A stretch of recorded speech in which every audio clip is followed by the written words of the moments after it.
In this segment, I'll be discussing about one of the applications of chemistry in everyday life.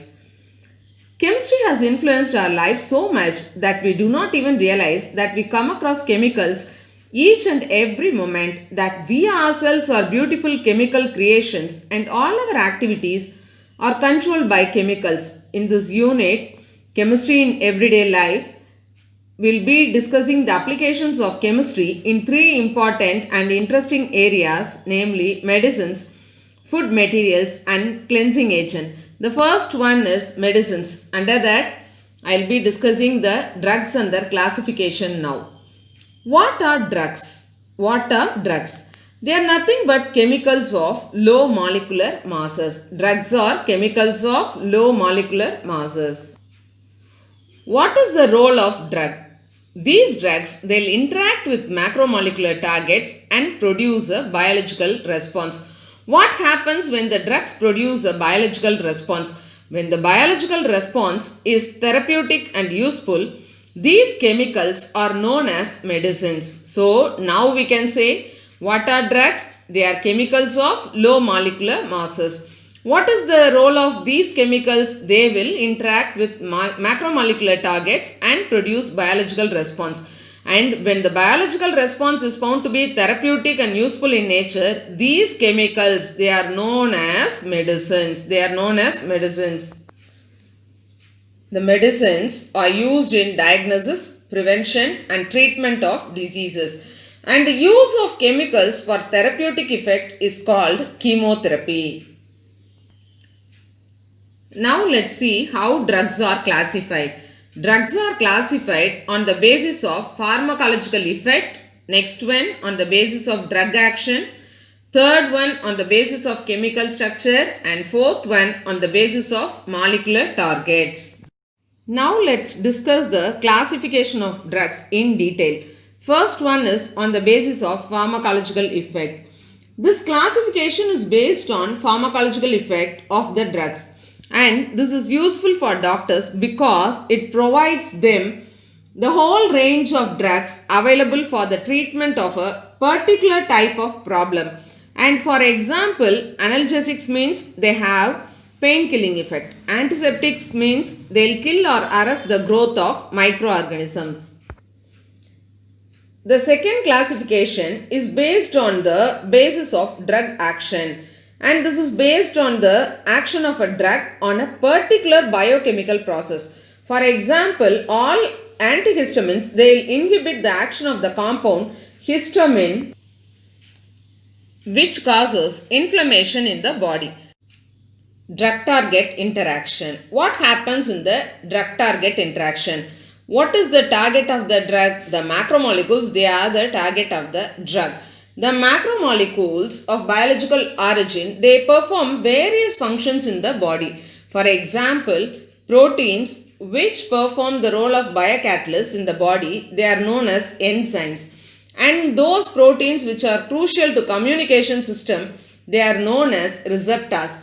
Carrier proteins, they carry polar molecule across the cell membrane. Nucleic acids have coded genetic information for the cell. Lipids and carbohydrates, they are the structural parts of cell membrane. And I'll be explaining the drug target interaction with the examples of enzymes and receptors. First, we will discuss about enzyme as drug targets. For understanding the interaction between the drug and an enzyme, we should know how enzymes catalyze the reaction, and in their catalytic activity, enzyme perform two main functions. The first function of an enzyme is to hold the substrate for a chemical reaction. Substrate means reactants. Active sites, enzymes, they do have active sites, and these active sites of enzymes, they hold the substrate molecule in a suitable position so that it can be attacked by the reagent effectively. The substrate, they'll bind to the active site of the enzyme through a variety of interactions such as ionic bonding, hydrogen bonding, van der Waals interaction, or dipole-dipole interaction. This is the active site of the enzyme, and this is the substrate, that is the reactant. and this is how the enzyme is holding the substrate.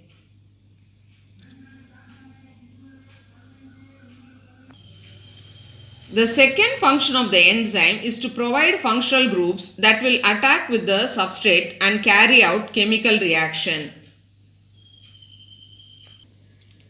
Drug-enzyme interaction. The drugs inhibit any of the above mentioned activities of enzymes. What do you mean by the above mentioned activities of enzymes? That is, the enzymes, they possess two functions. First one, it will hold the substrate for the reaction to take place, and the second role of the enzyme is to provide functional group that will attack the substrate. So the drug will inhibit any one of the above mentioned activities of enzymes. How the drug blocks the activity of enzymes? They can block the binding site of the enzyme and prevent the binding of substrate, or it can inhibit the catalytic activity of the enzyme, and these drugs are called enzyme inhibitors. This is the active site of the enzyme and this is the substrate and this is the drug. The drug will compete with the substrate to get attached with the active site of the enzyme. So, in that case, when the drug inhibit the activity of the substrate in binding with the active site, they are known as competitive inhibitors. See, the drug occupies the active site, thereby preventing the substrate to bind with the enzyme. Some drugs, they do not bind to the enzyme's active site. They bind to a different site of the enzyme, which is called the allosteric site. Sometimes the drugs, they do not bind to the active site. Instead, they will bind to some other site which is known as the allosteric site. This binding inhibitor at allosteric site, it changes the shape. It changes the shape of the active site in such a way that the substrate won't recognize the active site. If the bond between an enzyme and an inhibitor is a strong covalent bond